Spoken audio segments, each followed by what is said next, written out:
Well, welcome to the House of the Dragon Aftershow, you guys, brought to you by Mint Mobile. Thank you so much for tuning in. This is our complete, open, spoiler discussion of the latest episode of House of the Dragon. Before we get into it, though, I am joined by Mr. Robert Meyer Burnett. Rob, how you doing? Kris, I am doing fantastically well. It's great to be here with you yet again. I know. I'm loving this series. And this is the halfway point. The end of this episode takes us to the end of episode 5. And boy, there was a lot of shenanigans. There were so many shenanigans in this episode. Oh my gosh. I gotta also just say real quick, y'all, we will get to your super chats in a moment. We're gonna do that in a little bit after the show. We already had to close them because you guys wrote in so many things so fast, so furious. So thank you so much for that. We're so sorry we had to close them, but you know, we gotta make sure we still do the show in a timely manner. So thank you, thank you, thank you. But let's get into what happened last night. I mean, it seems like it's never a nice day for a wedding in Westeros. Just never. Never. And certainly they're not fans of Billy Idol. No, they do not want a white wedding. No. They only want red or green in this case, honestly. Oh, yes. Or purple. Yeah. Oof. But no, I thought this episode, certainly started strong. We got to meet a new character that we'd only heard about. We'd only heard about the quote unquote bronze bitch, right? Rhea, Daemon's wife, who I was so excited to meet. We had talked about this before of, man, I hope she is just like a real bitch. I hope she's emasculating. I hope that she's just tough as nails. And she delivered on all fronts. I loved her from the get. I loved her immediately. And that is always a mistake in Game of Thrones. Don't love anyone. Don't trust or love anyone in a Game of Thrones series because they will be ripped from you untimely. I mean, she meets that guy, clearly impressed with her. You're standing tall, riding tall on that horse. Her cousin thinks she's a badass. Hunting deer. Yeah. All of that. It's all good. And then they have that great, beautiful wide shot, probably shot from a drone, where she's riding and it's the drone's behind her and the beautiful landscape shot. And you think, all right, this is promising. Yep. Who is this? And you don't know who it is at first. Not until she meets a traveler on the road. I read an NPR article that described him as a sickly Jawa, which killed me. We see Daemon, we realize this is his wife because she says, well, what are you doing here, husband? And he doesn't say a word. Not a word. He doesn't say a word, but he spooks her horse, gets the horse to fall back on her, just paralyzing her. Breaks her back, whatever. Yeah. And she still is throwing quips at him, still being an instigator. You can't finish. I knew you couldn't finish after already chastising him about not consummating their marriage. So with that last line, too, he just comes over, berates her. One wonderful transition, too, by the way. The edit on that was great. Unbelievable. Oh, but what a way to start the episode, and what a thing to do for a character that we'd only heard a little bit about, and then immediately kill her. Like, Game of Thrones, you wild. You just never know what's going to happen on the show. Know. But it was a really strong opening. And then, of course, we find out that Viserys we already know he's decided to meet with... He's going to see the sea snake, Corlys. And then it cuts to Rhaenyra, her face looking out over the water. And then you see poor Viserys not having a good time on this boat. Ooh, man, he needed a lot of Dramamine. Wow. He was not doing well. What's really interesting is I find that, and this is one of the things I really loved about this particular episode, no matter how much he's in pain, which is probably most of the time. Oh, yeah. His body is literally betraying him. It's decaying. He's decaying. And yet in the face of all this, he never wants comfort. He's always like, no. When his new hand, we meet the new hand of the king, the new hand gets a handkerchief and gives it to him after he's vomited off the side of the boat and all over his glove or whatever. He still is like, he does take the handkerchief, but he still carries his pride with him. Oh, absolutely. And then when they get to the drift mark, I was talking about this on the John Campea Show. The way they set it up, Corlys doesn't show up. His kids do, but he doesn't. And by design, by the way.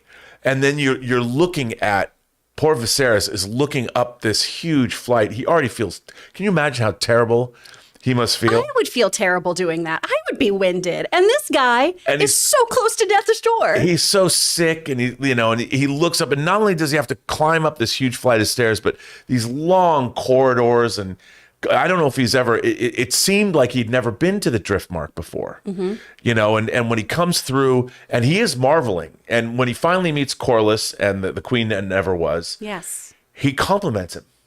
He says, this chamber, you know, I grow up, my chamber I'm bored of or whatever, I don't like it, but this is beautiful. Yeah. And all of that, and the fact that Corlys made him wait, he still has a kind word for And him. Corlys took his time bending the knee. Very much so. Ooh, he just really, really milked that. I mean, I love the way this episode started, and then of course I ask for your hand in marriage, and then we find out that it's like, well, you know, our son's different. Well, and Corlys is like, maybe he'll grow out of it. Grow out of it. It's a phase. Yeah, it's Which, just- oh no, buddy, no, it's not. That's not how this works. But it seems like, you know, he and Rhaenyra strike an accord, right? Where, hey, this could be okay. We can make this work.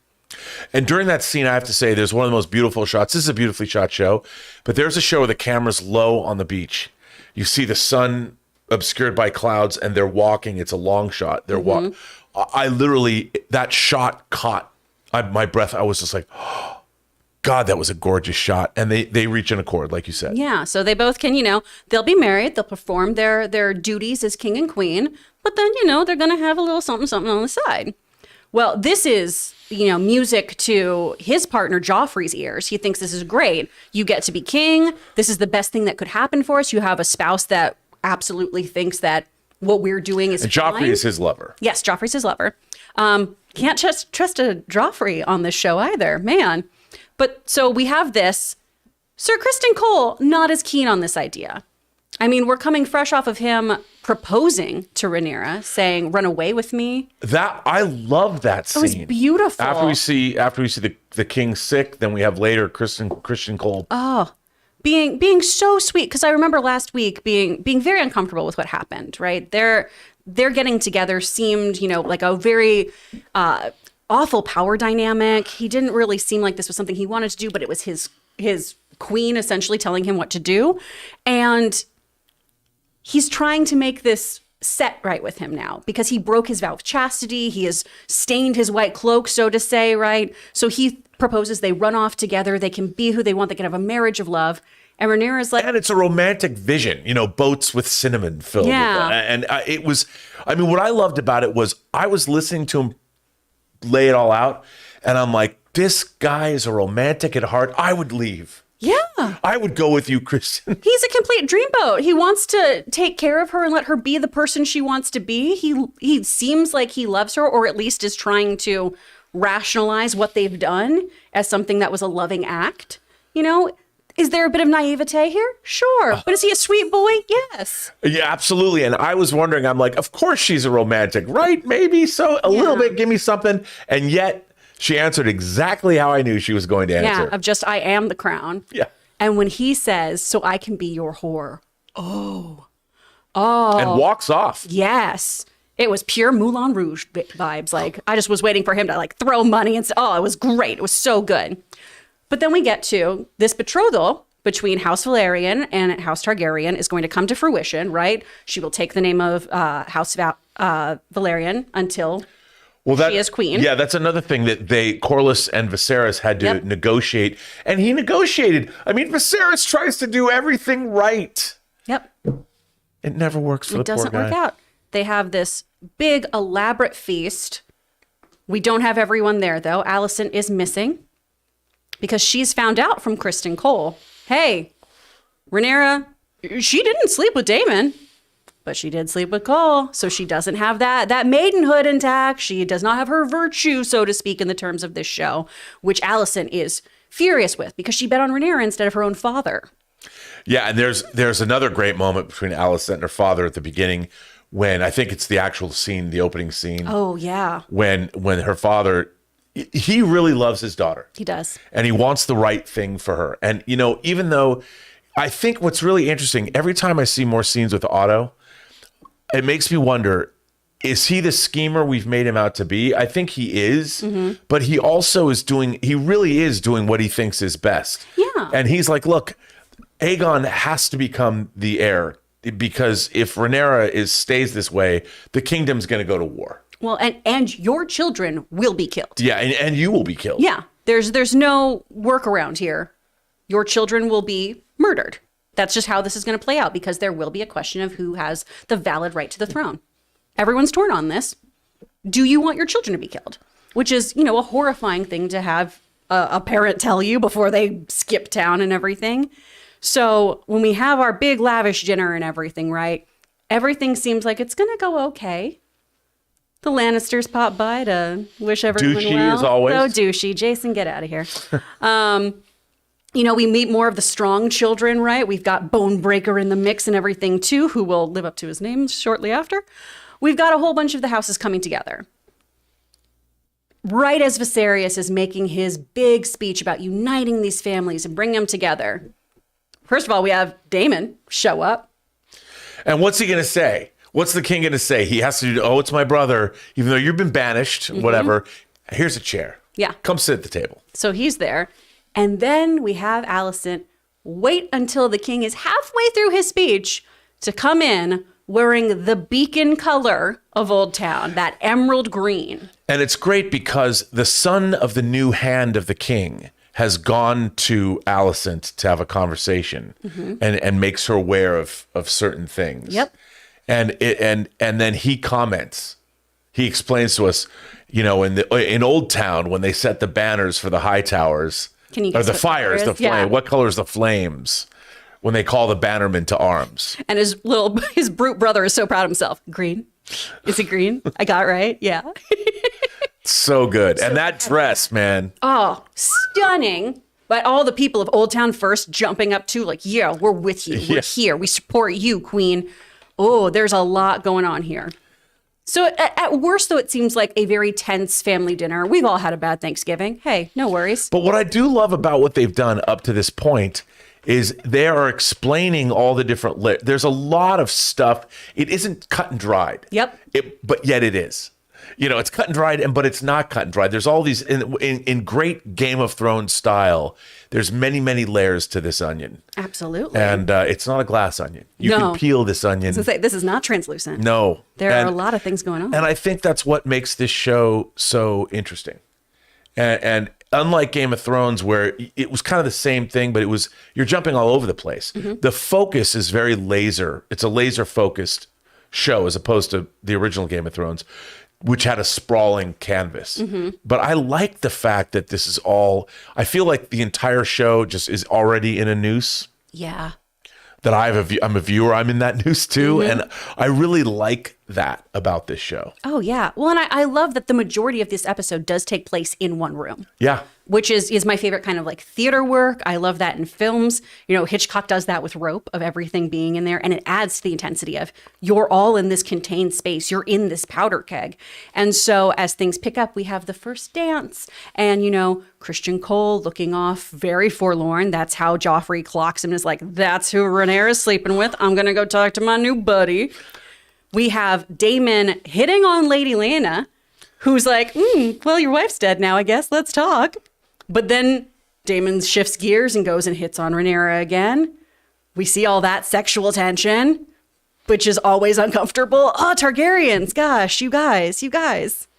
They have bananas chemistry, and it makes me so uncomfortable. I don't know how to handle it. Ugh. What were your thoughts of Daemon running around the room here? Because he deals with the cousin, he deals with Laena, he deals with Rhaenyra. Again, Daemon's the man. But my problem is, I do feel here's what I do feel like look, when he was the crab feeder, he got lucky, and I feel that he is reckless, and he is a chaos bringer, but unlike say the Joker, unlike Heath Ledger's Joker, who brings chaos but kind of knows where he's going to get out of things. I think that Daemon, his problem is he does have a death wish. He's one step away from getting fried by somebody or shanked or whatever, but he just doesn't care. Yeah. I mean, he really doesn't. He's a total nihilist, and I'm there for it. Oh, yeah. I love it. I think it's fantastic. This, of course, all accumulates to the big fight that's going to break out, right? Where Joffrey and Kristen are hanging out and talking, and Joffrey's talking about how this is going to be such a good system, how they know each other's secret. Don't presume to know somebody you just met. Exactly. Don't do it. Not in Westeros. Because then Kristen just wails into him. I had to, because you know my thing with eye violence, I had to just be like, oh, I'm not going to tell me when the face is done being smashed. Well, that's accurate. Oh, and they did. That's the closest thing we can show. No one shows the destruction of the human face or head more than Thrones does, and this show has done it numerous times. I'm still messed up from Pedro Pascal. Yeah. But I have to say that the thing about this is Christian is still defending the Queen's honor here. You had Joffrey basically come up and say, "Hey, it's okay. You know, it's okay they have an open marriage. It's okay that you and I are simpatico." And Christian's like, "No." Yeah. I am not. And what are you talking to me? I don't even know who you are, dude. And don't you presume to know who I am? Because he was already ready to die when the Queen, when Alicent summoned him. Yeah. And he completely came clean, thinking that he was going to be just asks for a swift death. Instead of a gelding. Yeah. You know, or instead of torture, just kill me. And so she just dismissed him. Can you imagine what he was thinking when he walked away? I mean, this is in two sections. Both Rhaenyra and Alicent left him to the point where he walked away, not knowing what the hell was going on. Yep. Poor guy. And of course, at the end too, after he has killed Joffrey, he goes out and he is going to kill himself, and Alicent stops that. So we're left wondering what's going to go on now here with Christian Cole and everything. I think too, the Alicent moment is a really dynamic thing here too, because not only did she lose her father by choosing Rhaenyra, there's an added layer of Rhaenyra got to have sexual agency and she did not. Yeah, that's right. And that has to be really, really difficult to come to terms with, especially when it's your father is my partner. And I know Alicent accepted her duty and everything like that, but that also has to be such a weird layer to deal with of, not only did I defend you, but you get to go do things that I do not. I've had to sire children, and you have not had to do this yet. You've had a romp with a real cute guy. That's not okay. Oh, he's smoking hot. Even I can say that. He's real pretty. Christian Cole is a smoking hot dude. Yeah. He kind of looks like a young Ken Wall, if you know who that, probably before your time. He was an actor who starred in a show called Wise Guy. He was also in a movie called The Soldier or The Taking of Beverly Hills. Oh, I'm going to have to look Favorite actor of mine. Oh, I will check him out. And then I will check him out. Yeah, you will check him out. There he is. That is Ken Wall. Oh, yeah. Oh, that's a dead ringer. A dead ringer for Christian Cole. Tell me that's not. What a bunch of handsome men. Oh, my goodness. There you go. And then, of course, we do have the wedding actually take place and everything, which the shotgun wedding. Oh. I mean, poor Viserys. He's like, well, we're going to have, if you think this dinner is big, we're going to have 7 days of tournaments and we're going to party. Yeah. And then, well, someone got murdered at the bridal shower. So let's just tighten this all up because I feel like we're on a timetable now. So they're married. We have a potential queen and king who are set to ascend to the throne. Will they get there? Next week we'll find out with that time jump. Well, we see that Viserys is still alive. Yep. Inexplicably. Yeah. How? He's one tough bastard. His arm is almost gone. That was really disturbing. I don't know what's going on. If I was that guy, I would have been picking at that. I couldn't have allowed that to happen to my arm. No. I love the one guy too saying, hey, maybe we should do these herb poultices. And he's like, no. Leeches. Yeah. Leeches is the way to go. Don't test me. And every time somebody gives somebody else, here, have this, it'll help him sleep. I'm like, don't drink that. I'm like, what? I thought he was like convulsed, but he didn't. Especially with how he looked at it. He gave it such a stink eye of like, I don't know about this shit. Okay. But then he's probably thinking, what difference does it make? Yeah. But there was the great question that Viserys asked his hand. Will they say I'm a good king? Mm-hmm. In 50 years, 100 years, 500 years. Yeah. What will they say about me when I'm gone? You tried hard, buddy. Yeah. You tried hard. And I do think there is something to say about, leading when it's not a time of war. Theoretically, that should mean you did a good job. You did a good job. But I looked up pictures of leeches just to put one up on the screen, and I regret it. Oh, no, Taylor. Why don't you throw one up? Clear your history. No. I don't want to do that to everybody. Okay. Well, and of course, again, next week we will not have the incredible young actresses we've had in these roles because we're doing about a 10-year time jump. Yes. So we'll have new actresses taking the role. Are you going to miss them? Are you going to miss? I will. I Rhaenyra think they've and both Alicent? done a fantastic job. Yeah. But I think, you know what I love about the show is its structure. And I think it is, some people said last week's episode was a filler episode. I didn't think so at all. This certainly wasn't. And now we're on the back half. I mean, the breakneck pace of this show, every time I watch, I mean, I find myself in a constant state of tension watching the show, which I love. I mean, what did Ferris Bueller say once? If you stuck a lump of coal up his ass in 2 weeks, you'd have a diamond. Watching this show makes me want to just keep a lump of coal up my ass, because if I could have a diamond in 2 weeks, I would. Well, you know, whatever you do in your spare time is yours. I know. I'm not This gonna kink shame show, you. I watch this show in a constant state of tension, and I enjoy it. Yeah. that I'm a reason. pillow clutcher during all of these. It's it's rough. Well, with all that down, you guys, we are going to get into your super chat so we can talk to you guys about the episode. Before we do that, we are going to listen to the folks over at Mint Mobile. Check them out. We want to take a second and thank the sponsor of this video, Mint Mobile. After years of fine print contracts and getting ripped off by big wireless providers, if we've learned anything, it's that there's always a catch. So when I first heard that Mint Mobile offers premium wireless starting at just $15 a month, I thought, what's the catch? But after talking to them and using their service, it all made sense. There isn't one. Mint Mobile's secret sauce is that they're the first company to sell wireless service online only. They cut out the cost of the retail stores and pass those sweet savings directly to you. And guys, I have been using Mint Mobile for months now, and I could not be more thrilled with the service. I also couldn't be more thrilled with the fact that my phone bill now is literally 1/3 of what it used to be with my previous major carrier. All plans come with unlimited talk and text, plus high-speed data delivered on the nation's largest 5G network. Use your own phone with any Mint Mobile plan and keep your same phone number along with your existing contacts. Switch to Mint Mobile and get premium wireless service starting at just $15 a month. To get your new wireless plan for just $15 a month and get the plan shipped to your door for free, go to mintmobile.com/Campea. That's mintmobile.com/Campea. Cut your wireless bill to $15 a month at mintmobile.com/Campea. And once again, thank you to Mint Mobile for being a sponsor of this after show. We super appreciate you. All right, with that down, let's get into our super chats. Rob, what do we have? Let's see. Dwan William says, this episode is amazing. He's not talking about us. He's talking about the actual fifth episode. That makes sense. Yeah. That's the fair. way they adapted various versions of historical accounts presented in the book is just brilliant.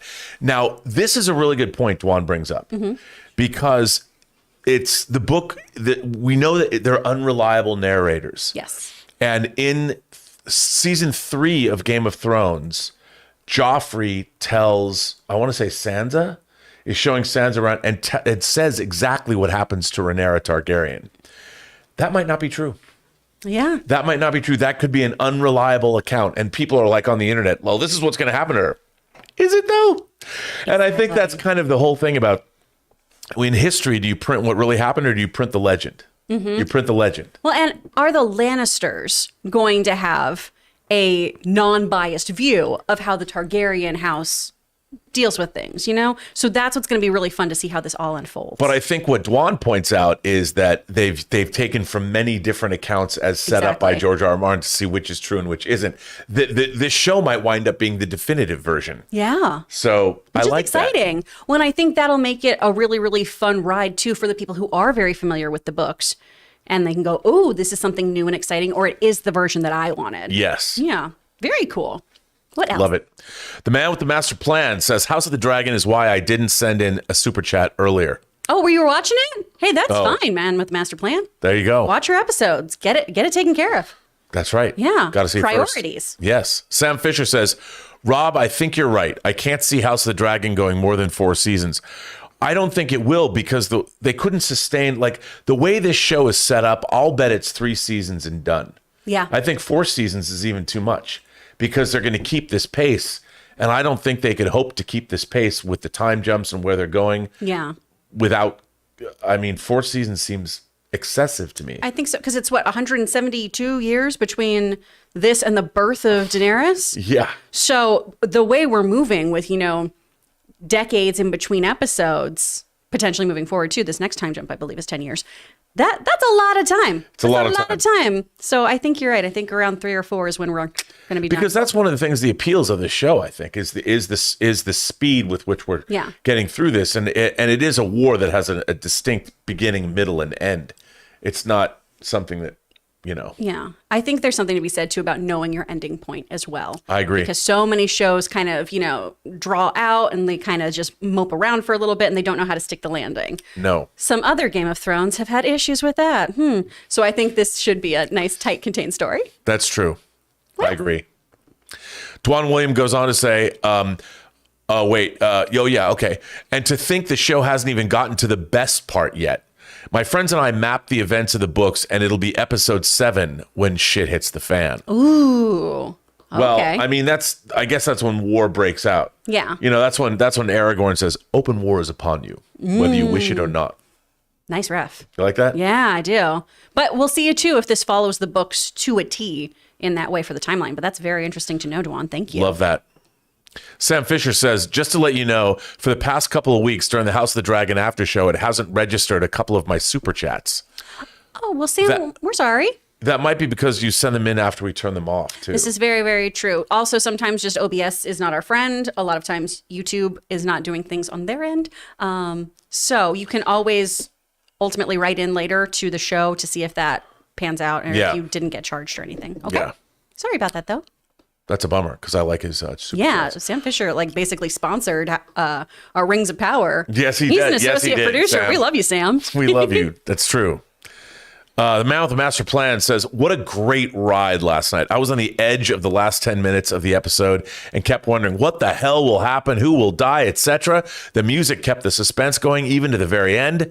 I totally agree. Even though the final wedding, the shotgun wedding, I'm like, if a meteor fell on Westeros right now, it wouldn't surprise me. It would totally make sense. Man, I had to get out and take a little walk. Yeah. Oh, well, and the way that they shot it, too, the dance scene, so that people were just kind of out of focus and not seeing the whole time. Like when Daemon grabs Rhaenyra and you just see people going in front of her. So much tension. So much tension. Oh. And they're all going around each other like musical chairs. Who's going to sit down? Oh, man, it was very intense. Love this show. Love it, love it, love it. Dwan William goes on to say, also, John, let's play the blame game. How would you assign blame for the way things are between Viserys, Rhaenyra, Alicent, Otto, and Daemon? And how do you think Viserys will be remembered? Ooh. That's actually a very good question. That's a great question. Look, I do think that Viserys doesn't take decisive action enough. Mm-hmm. I think he has to. He takes it a little too late. He's never out ahead of anything. He's always chasing something. It was like Corlys came to him with a marriage proposal to him personally. He said no. And I understand, not going to marry a 12-year-old. I get all that. Yeah. But he's always reacting. And I think a lot of what's going on, and in terms of, like, what's he going to do with his brother? He can't just outright kill him. Or maybe he should have. Would things be easier? Mm-hmm. I don't know. If Daemon wasn't around, then the accusation wouldn't have happened. He wouldn't have the schism in this whole thing. If this thing hadn't happened with Daemon taking Rhaenyra out into the world, both Alicent and Viserys and Otto and all these people might be in positions where they should be, as opposed to where they're not now. Yeah. So. Oh, that's well said. Who's to blame? Kind of everyone. It's rough. It's rough in these streets in Westeros. This is not a Howard Jones situation where no one is to blame. Aw. Sorry. Sam Fisher says, Cole killing Joffrey comes out of nowhere, which I get was the point, but to me, I don't mean it in a good way. I disagree with that. Yeah. I mean, once Joffrey came up to Cole and said, hey, buddy, our interests are aligned. We're the same. That's somebody basically saying, you know something about my queen or my soon-to-be queen or the queen of this realm, the person that I am sworn to protect. Don't think you're going to bro down with me. Mm-hmm. You've just shown yourself to be a threat. You know something. I don't necessarily know that they have an open relationship or something, and you are saying this. Nope. Yeah. I don't think that came out of nowhere. I think that guy signed his own death warrant when he presumed to know something about Christian Cole that he didn't know. Exactly. And Christian, too, this whole episode was just a tea kettle, right? Yeah. It was just ready to boil at Although Joffrey didn't know that. Exactly. He didn't know that going in. But there is a quote from Patrick Rothfuss's Wise Man's Fear that I think applies here, where it's, there are 3 things in all wise men fear: The Sea in a Storm, A Night with No Moon, and The Anger of a Gentle Man. Christian Cole isn't that a great quote, That's first of all? great quote. There's your tea kettle. There we go. Ooh, it's a cute one, too. And it looks like a dragon's egg. I love it. Like Christian Cole, for the most part, decide being this, protector who has seen combat and everything. He's very soft-spoken. He is very, very gentle. He is very romantic. And he has just been pushed and pushed and pushed. We don't even hear him raise his voice most of the time, right?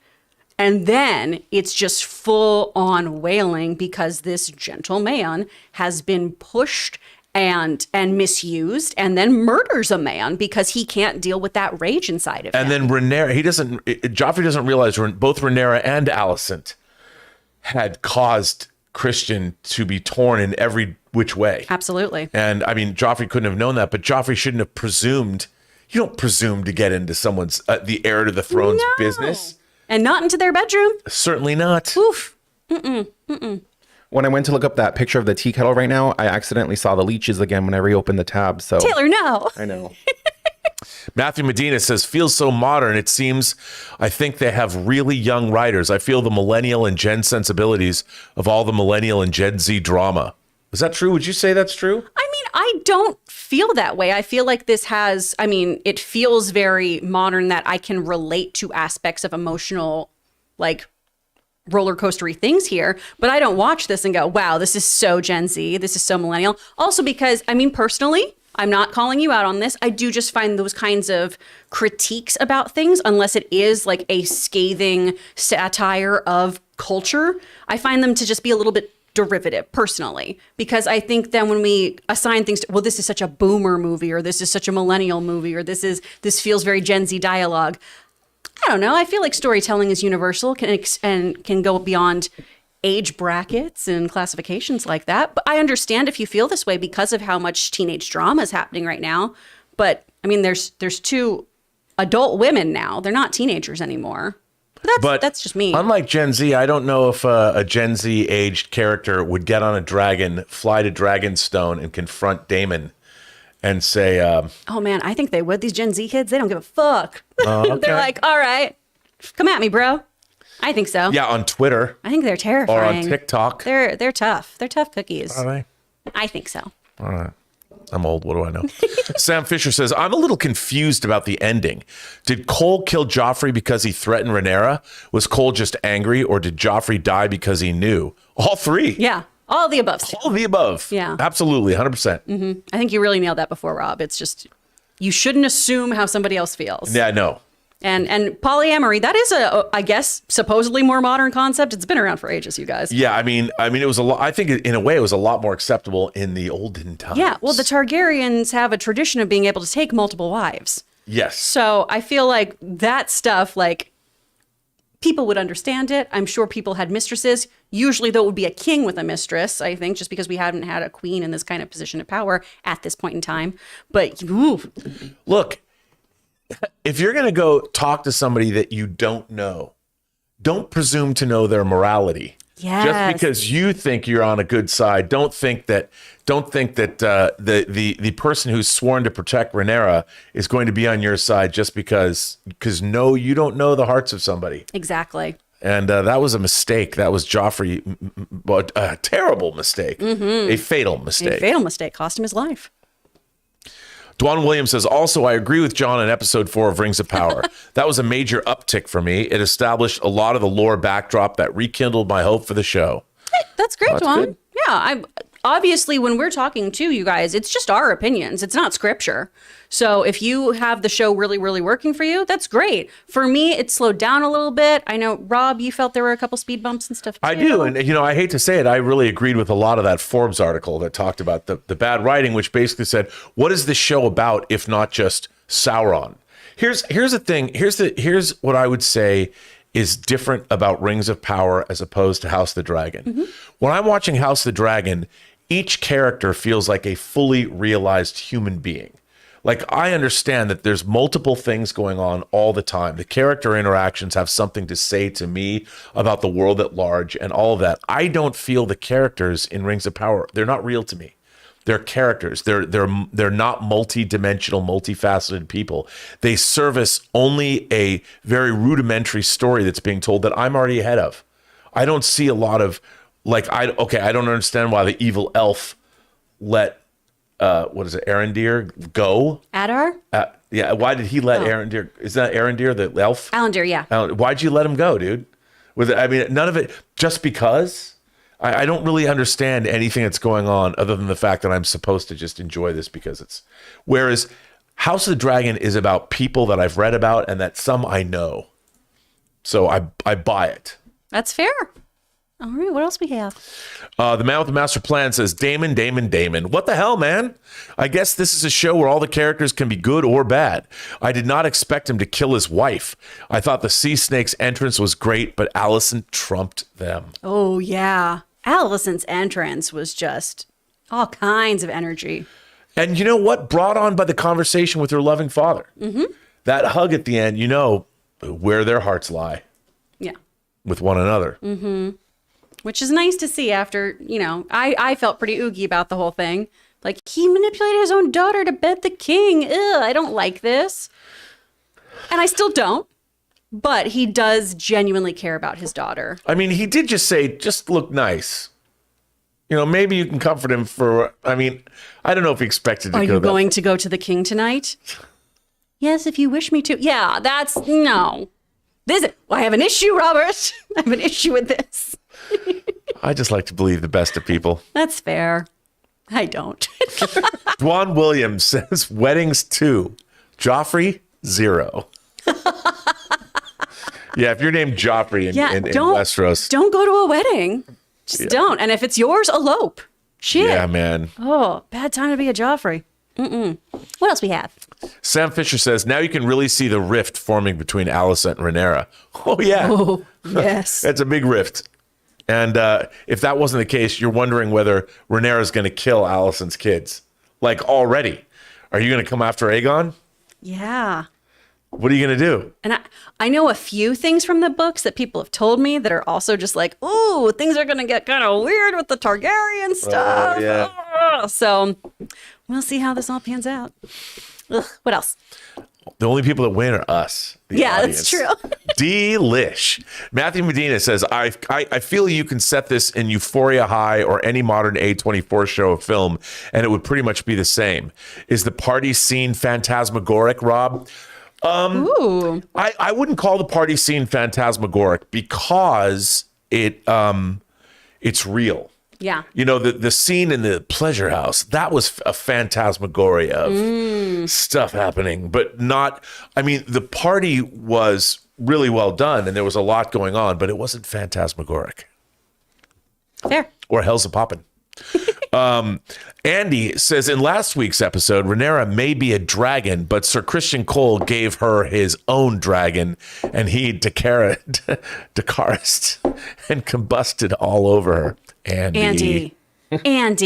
Come on, dude. She's a lady. Dracarys, that comment. No. No, I'm never going to hear it in the same way again. No. Ooh, what's next? Sam Fisher says, and same as you, John, Rings of Power episode 4 is my favorite episode so far. It finally felt like there was some payoff, and it wasn't just setup. Well, hey, I'm glad. Good on you. Hey, I want the show to be good. Yeah. I very much want the show to be good. I'm way too invested. I have hope. Tim Platt says, the wedding was a perfect example of the best things about Game of Thrones. Perfect tension with things constantly escalating until it explodes in epic violence. Yeah. Epic violence explosions is kind of the name of the game here. As opposed to other kinds of explosions. No. I mean, I meant like the green fire. I just immediately went back to Andy's comment. Yeah, I did too. I was just damn it, Andy. Why'd you put that in my movie theater up here? Ew. Okay, what else? Andy goes on to say, damn, House of the Hot D did something in episode 5 that we wished Game of Thrones did much sooner, but it did it in its 4th season. They brutally killed Joffrey. Finally. Oh, man. And I like that guy. I want to see some hot man on man action, which you're not going to get now. And they seemed like they genuinely cared about each other on that beach moment. Oh, the pumpkin's back. Oh, and that's his face. Yeah. The NPR article was like, and he gets smashed into marinara. I was like, again, this is very, very apt. That sounds exactly like what happened. Yeah. But they seemed like they had a genuine love for each other. So it's definitely sad. It's heartbreaking. Well, that, you saw his response. Oh, to, the cry that he lets out, and it's awful. now everyone will know. Yeah. Not a secret anymore. Oof, oof, oof, oof. I'm going to run this pumpkin into the ground like they did to Joffrey's face. Whoa, Taylor. Andy goes on to say, I kind of dread Sundays because it's the day before the first workday of the week, but I'm so glad to have Game of Thrones Sundays back through Hot D. Hell yeah. I agree. It's a nice way to start the week. I really look forward to it. You know, usually I have a lot of stuff I have to do on Sunday, and I come home usually yesterday I went to the Hellraiser 35th anniversary extravaganza, but when I got home, I had to feed the dogs and all this, and then I realized Hot D is ready to go for me. Hell yeah. Served up on a platter. Right. I had to start it late because I had to do that demo coaching. But like usually on a Sunday too, I would go over to my friend's house. We have some Game of Thrones scotch. We have some burgers, and then we all freak out and watch it outside on their TV. Nice. It's great. That is great. Sam Fisher says, I really thought Damon's wife was going to be this big reveal and maybe a looming threat, but I guess not. Nice way to subvert expectations, though. It really was. Oh, man. I felt so bad. Yeah. She was awesome. I'm like, she was so great. I was ready to love this character. I mean, what they did was brilliant. Yeah. But I was waiting for him to just walk off and leave her there, even after she antagonized That's what I him. thought, too, because, by bashing her head in, now before he had plausible deniability. Yeah. Not anymore. Oof. What a way to go. The man with the master plan says, open marriage just like Marjorie and Renly. We can dine whenever as long as we fulfill our duties. That's a great line. I prefer Duck is too greasy or whatever. Yeah. Maybe Otto is not that selfish. I don't know. I mean, look, I think that I like that Rhaenyra just came right out and said it. Yeah. She's like, that I know that you know. And let's just deal with it and do our duties, because a lot of the time that's what marriage was. You could make a marriage work, and everyone else is doing a lot of. It's to borrow from Bridgerton. It's not a true love match, so you do what you got to do to make it You do what work. you got to do. Yeah, 100%. I like that. I thought they came to a good understanding. That went out the door. Dwan Williams said, one of three. This is deep lore, but when the Valar Arom arrived to bring the elves to Valinor, for me was controlled by Morgoth at the time. Many elves, thinking he was Morgoth, fled before him. The elves that fled were captured by Morgoth. Knowing that he will never create life as beautiful as these, Morgoth twisted these elves into orcs and bred them as slaves.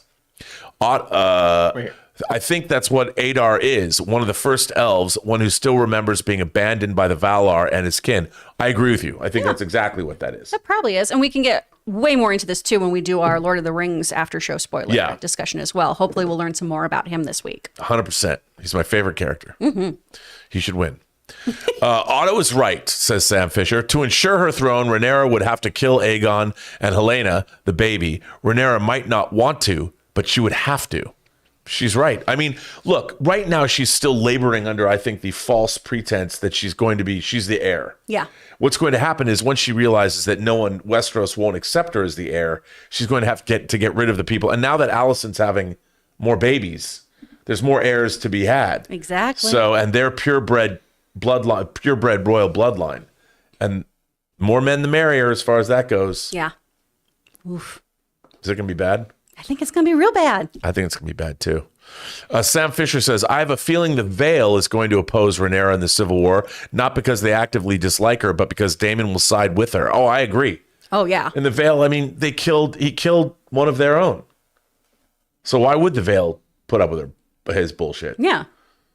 Her cousin already is like, I know it was you. Right. I know you did something. Oh, to I mean, my that's cousin. going to come back. What I do like about all this is we can see all of this happening. It's not like the Red Wedding where something happens. And you didn't see it coming. Yeah. Like, I mean, maybe you could have if you go back and looked. But what I do love about this show is they're telling you what to look for. And all these people are doing these things that are setting them up we know it's coming down, but I do feel that even though we kind of know, the show still surprises us. Oh yeah. Because Christian Cole, we can see that the guy's going to explode. We just don't know how. Mm-hmm. And then what happens is like, oh my God. I did not see that coming. I did not think it was going to be him who was doing something so violent at the wedding. No, and then you realize what are the Valerians going to say? You know, what's that whole family going to do? Because he's still part of their tribe. Yeah. Oh, well, let's just go ahead and kill him. Who cares? Yeah. There's going to be if his dad saw that and was like, don't worry, it was just a phase, then oof. Yeah, maybe. Oh boy. Oh man. Dwan Williams says, Crispin being called into the principal's office. So I hear you've been missing class. Yes, sir. I set fire to the library and I've been dealing drugs. Well, I mean, he's been dealing D. Is that really a crime? Is it really? Yeah.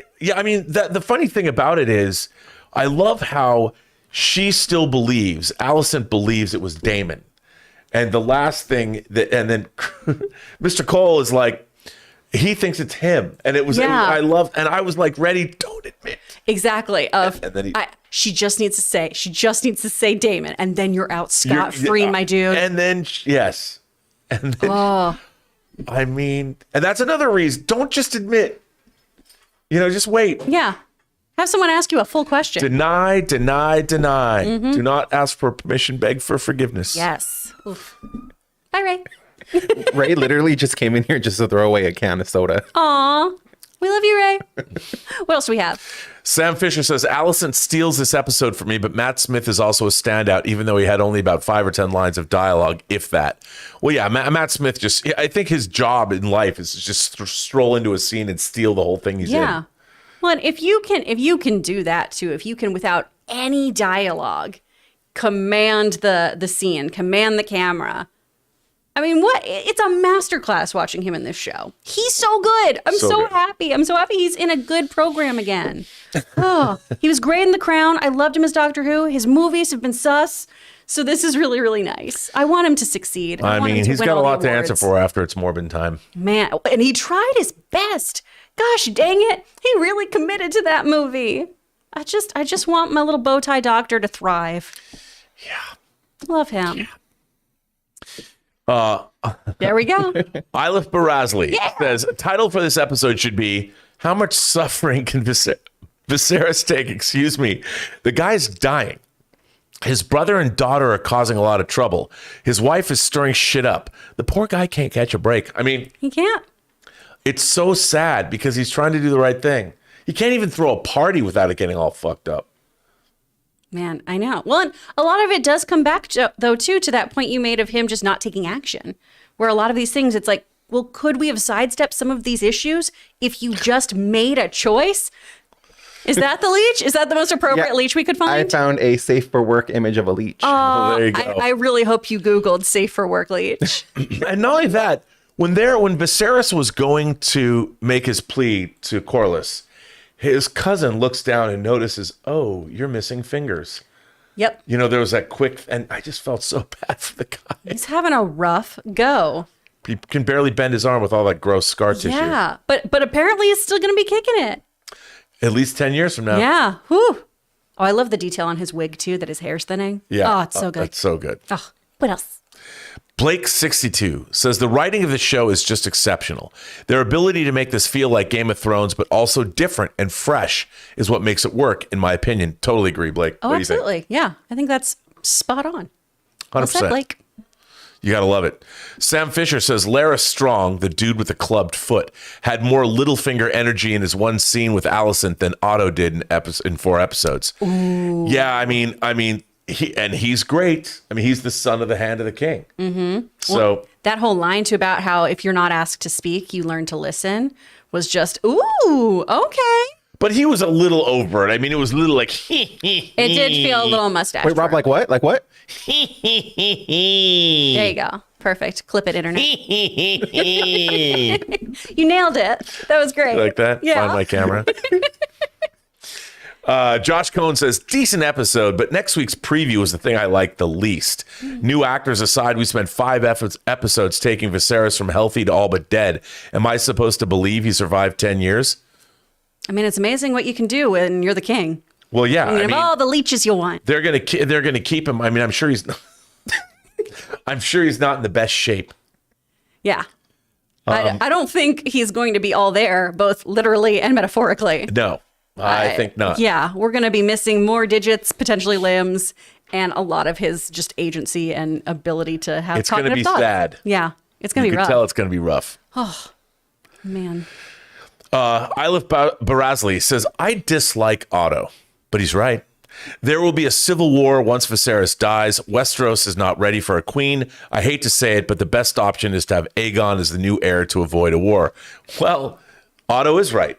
You know, a lot of the time people are right on this show, but unfortunately, that doesn't count here in Westeros. Yeah. Well, and also, it's a lot of people have been right on Game of Thrones, the original series, too. It's just not right for others. And so, yeah, a lot of people probably will think Aegon is the true heir and everything. Do you think Rhaenyra is going to go down without a fight? Do you think Daemon's going to allow this to happen? No. Therein lies it. Even if they make Aegon the king, everyone else is going to be stirring up shit still. Oh, yes. Yeah. Yes. That's why it's the most dangerous seat in the whole 7 kingdoms. It is. People are gunning for you, man. Gunning. Mm-hmm. The man with the master plan says, I feel so sorry for Viserys, especially when he said, I wonder what I could have been if I'd been more tested in wartime. Such a tragic character. And when he goes, I think he knows he left a mess for the Targaryen name. Well, I mean, maybe this is what kings always have to deal with. I mean, is the Ascension messy? Yes. I think Viserys, personally, will be remembered as a decent man, which I know in the annals of history isn't particularly exciting. Right. There's a reason why we all quote Churchill so much, you know? He's a hero of mine. Exactly. If somebody is just leading during a time of peace, we don't give them a lot of credit. Right. In theory, being in charge when things are peaceful should be a feather in your cap. However, we typically remember people, though, who overcame adversity and led us to freedom and all those kinds of conquerors and such. So I'm sure he'll be a forgettable member of history. There's also a bunch of selfish bastards in Westeros. Yes. They all want, even Corlys is like, this is how I've been wronged my whole life. Mm-hmm. You know, and everybody wants, and remember, Viserys and the Valyrians have been fighting against the sea snake for almost 4 years, or Yeah. they were. And who helped them? The crown didn't help them. Nope. You know, so once again, I have to do something a crown isn't going to help me with. Mm-hmm. Daemon did, and they almost got defeated. They almost had their asses handed to them, but they were saved. Exactly. It's all tricky. Josh Cohn says, either way, next week's episode is the biggest of the series. Half of the lead actors change, and it doesn't seem like Patty C has much longer left. I am so sad to be losing Patty soon. He's so, and the thing is, in a way, so far, this has kind of been his story. Yes. This is, and unfortunately, he's the reason that the Targaryen civil war breaks out, ultimately. Oh, yeah. So He's the big catalyst for everything. But this actor, I've loved Patty since Hot Fuzz. I just adore him. I think he's so great. Oh, he's so great. And he's been so wonderful in this show. If he doesn't get Emmy nominations, I'm going to lose my goddamn mind. His performance when he was confronting the sea snake at the Driftmark was fantastic. Him sick, he's asking for the hand, he's trying to get through it as fast as he can because he can barely stand up. What a performance. God, he's good. Yeah, he's incredible. Oh my So gosh. good. Ilif Barazli says, a thought that I had as I watched this episode was, these Targaryens sure do know how to make enemies. A lot of pissed off people tonight. Well, when you think you're better than everyone, that usually doesn't jive well with folks. No. And the Targaryens, on the whole, tend to be very, very full of themselves. They really are. They believe themselves to be better than most men, almost godlike. They're the dragon riders. That's going to rub people the wrong way. Yes, it is. Also, when your family practices incest and everyone else thinks that's a big no-no, at least to that extent. Especially like openly. Yeah. If you're going to bone your niece and everyone has a hot cousin, right? Don't do it in a public place. Yeah. where you can be spied on by everyone. Don't reveal the identity of your niece, pull off her cap in public. Don't do that. Well, and what a moment, too, that did show Rhaenyra's just immaturity after having to say, no, nothing happened, to allow him to get that close to her and grab her face like that. At the first dance at the wedding, Yeah. the 7-day festivities. Of just, well, then why don't you take me? Like, oh, no, push him away, girl. Stop it. But he's got that hot D energy all about him. Yeah, Damon's going to drop the hot D and she knows it. it's true. But it's bad. It's bad. It's bad, D. It is bad D. It's D that can't complete. Ooh. Not good. What else? The Man with the Master Plan says, last one. Just wondering if y'all watched the preview. I do. That's a small spoiler of sort, and I told myself I won't watch it after seeing It's a Wedding this week. Thoughts? I usually skip them. I usually see the very, very beginning, and that's how I knew, oh, time jump. And then I try to turn it off so I don't have too many expectations. Oh, well, I like to watch the after show anyway, Oh, that's so I fair. just go right from look, the trailer is just a morsel. You know, it's just a little taste. It's kind of like when you dip your finger in and just put it over Give yourself a numbie. Yeah, you just give it over your gums and know how good it is. Don't do before drugs. you take a big snort. Don't do drugs. Yeah, I don't do drugs. Don't do them. Don't do them. But great analogy. This is a drug. House of the Dragon is a drug. True. Yeah, but you can tell on your gums how good it is. Oh. I learned Not that something I today. know that. I learned a lot. Yeah. What's next? Barasley says, bad location for a wedding. I think just any place in the Seven Kingdoms is a bad place for a wedding. Yeah, I would think by now, never have a wedding in King's Landing. Just don't do it. Go somewhere like Dragonstone. I was gonna say, well, this was the destination weddings and things too. If you're in the Driftmark, if you're anywhere, like don't do anything. But yeah, particularly in Westeros, don't get married. At least the Driftmark has a beach. That's true. Have a good party. Yeah. Tim Platt says, only in Westeros is there more crying at a wedding than at a funeral. But they're both. They're a little. Yeah, they're a little of both. We'll call them B. We're all the same. Keeps it spicy. You know? Touche. Touche. The Man with the Master Plan says, just one more, and that is to thank you for proving a venue to discuss. Or providing a venue to discuss. I work remotely now, so no more water cooler talk with my coworkers and staff. Oh, well, That's the nicest thing you could say to us. Yeah, I'm so glad we can give you a sense of that community, because that's one of the best parts about watching shows is hanging out with your friends and talking about what you thought about it, disagreeing about things. Yeah. Having a heated but respectful conversation. I have to say, I really like the chats, the talkbacks, the comment section of our after shows. Yeah. They're really full of really interesting analysis. It's a lot of good stuff in there. And we do read them, you guys. Yeah, we do. And so, by the way, thank you, kids, for giving us a lot of that good stuff. Yeah, we appreciate you. The ones who are mean, maybe not as much, but we like you little sweeties.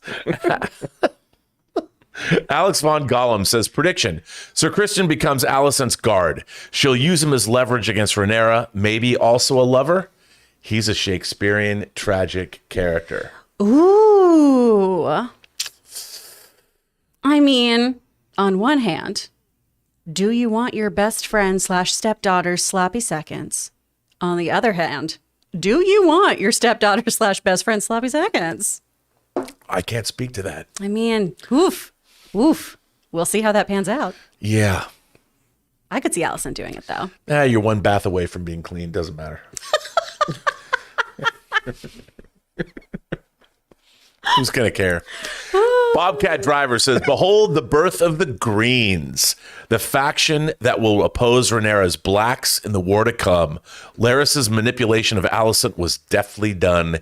He's one to watch. Oh, yeah. That dude he a sneaky fella. He is a sneaky fella. Yeah. No, I think that we're meeting slowly but surely all the secondary cast that's going to be a pivotal part of this war that has yet to break out. And I love what they're doing. Yeah, It's me great. too. It's so good. We haven't even met the kids growing up yet. I know. That's going to be fun. I don't like where it goes. Daniel Vakura says, another great episode. Hopefully Emma Darcy is as great as Millie Alcock as Rhaenyra. Olivia Cook is great in a lot of work where I feel confident with her as Alicent. Let the war begin soon. Yeah, I'm very hopeful for these actors because I believe, and correct me if I'm wrong, chat, is that the older actors were hired first and then it was the younger actors Yeah. to make everything mesh. But I mean, Millie has been incredible. She's incredible. Can you imagine that that's your, like, I don't know what her career was before this, but what a great, if you She's want an Australian actress. yeah, if you want to get your work, I mean, what a great portfolio she's got just from these 5 episodes. Absolutely. Oh my gosh. Stellar footage. Way to Stellar. go, Millie. Well done.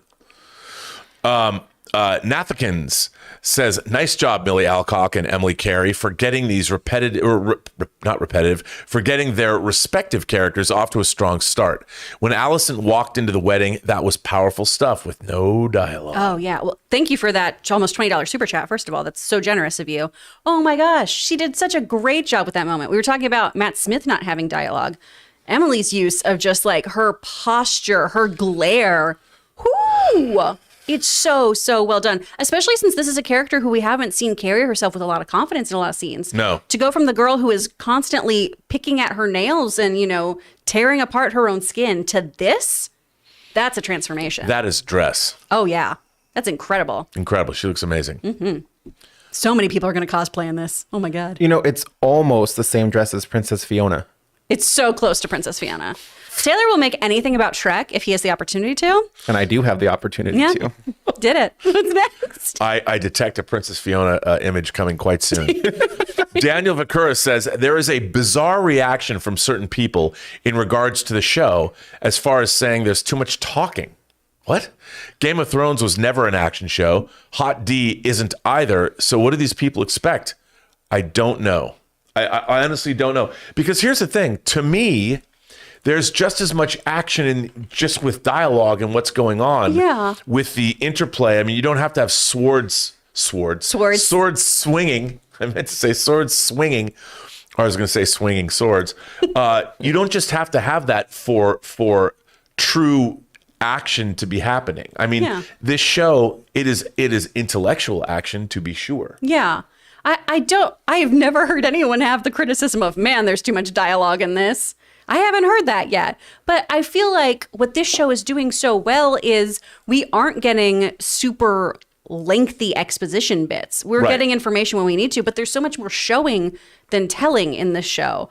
And I think it's being done really, really well. And it's such a rapid pace. Mm-hmm. I mean, all of these scenes have such import in terms of the story. It's like after every scene, I'm like, oh shit. Yeah. I mean, I find myself saying, oh shit, 4 or 5 times an episode. Same here. I love that. Mm-hmm. That's what I want from a show that's all about political and familial intrigue. Yes. Yes. So good. I mean, it's not like Succession has lots of gunfights in it. This is very true. And this is it truly is just its Succession with dragons. Yes, that's it. In Westeros. Yeah. That's the only And with less change. travel. Yeah. Significantly right now. What else do we have? Just this. Oh my God. I knew it was coming. There she is, Princess Fiona. When the Bannermen and the Old Town call for their men-at-arms, that's what you wear. Princess Fiona. Yeah. Who knew she was on one side or the other? Oh, man. Coming Shots the dance fired, with the Shrek and dragons. Fiona. Okay. Wow. And that's it, Taylor? Yes. All right. Well, awesome. That'll do it for this episode of the Game of Thrones After Show, brought to you by Mint Mobile. Thanks, Mint Mobile. We love your little fox. We love Ryan Reynolds. All right, guys. If you need to find Robert Meyer Burnett, where could they find you, Rob? You can find me on Instagram at RMBurnett. Find me on Twitter at BurnettRM. Find me on my own YouTube channel, The Post Geek Singularity, or the website, postgeeksingularity.com, where you can send me letters I'll read on my own show. Oh, wonderful. Taylor, where can the people find you? Ooh, you can follow me on Instagram and Twitter at 50 Shades of Tay with 3 Ys. Ooh, so many. You can find me at actor Kris Carr on Twitter or Instagram. I have a new Intro to VO class coming up October 2nd. Check it out. Get in there. Learn about voiceover. All right, guys. Thank you so much for being here. Thank you for your super chats. We could not do this without you. Otherwise, it's just the 3 of us talking about Shrek and fights and stuff. So we do anyway. We do that in our spare time. So we appreciate you being here and helping support this channel. Until next week, Dracarys.